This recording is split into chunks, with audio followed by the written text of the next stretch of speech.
Doctor, ये लोगों में मिथ है asthma is not curable, asthma ठीक ही नहीं हो सकता, तो कितना सही है ये मिथ ही है। एक्चुअली अस्थमा ठीक नहीं हो सकता ऐसा नहीं है। पहले तो अस्थमा क्या है, अस्थमा में क्या होता क्या है कि जैसे कोई भी एक एलर्जन जो हम समझते हैं कि भैया डस्ट की वजह से, पॉल्यूशन की वजह से या कुछ ऐसा खाने में आ जाए जिसकी वजह से सामने वाले को, पेशेंट को ब्रेथलेसनेस होना शुरू हो जाता है, खांसी आनी शुरू हो जाती है जो अनकंट्रोलेबल होती है।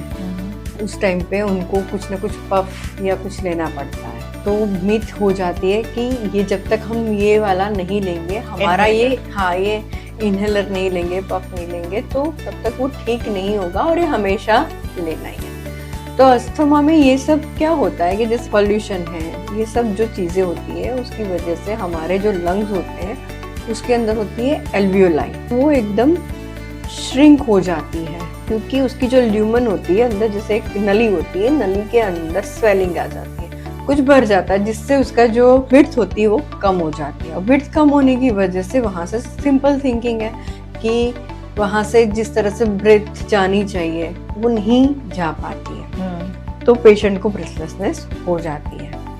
और एक चीज होती है अस्थमा में कि वहाँ एल्वियोलाई की जो मसल होते हैं उसकी इलास्टिसिटी लूज हो जाती है। जैसे बलून में हम हवा भरते हैं तो बलून फूल जाता है और निकलती है तो श्रिंक हो जाता है।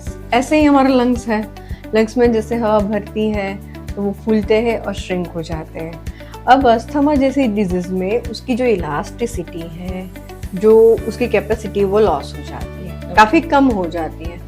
तो वो रिस्टोर कैसे होती है कि जैसे पफ लिया, इनहेलर लिया या कोई भी मेडिसिन ली, उसके वजह से वो रिस्टोर होती है और पेशेंट उस टाइम पे ब्रेथ कर पाता है। तो मिथ हो जाती है पेशेंट को कि जब तक वो नहीं लेंगे ये ठीक नहीं होने वाला है। But homeopathy as a medicine, बहुत सारी अच्छी अच्छी मेडिसिन है जो ये लंग्स की कैपेसिटी है उसी को परमानेंटली नॉर्मल करेगी, उसकी इलास्टिसिटी नॉर्मल हो जाएगी।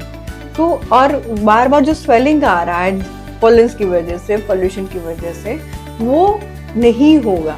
तो ये मिथ ही है कि नहीं होगा ठीक, ये परमानेंटली ठीक हो सकता है।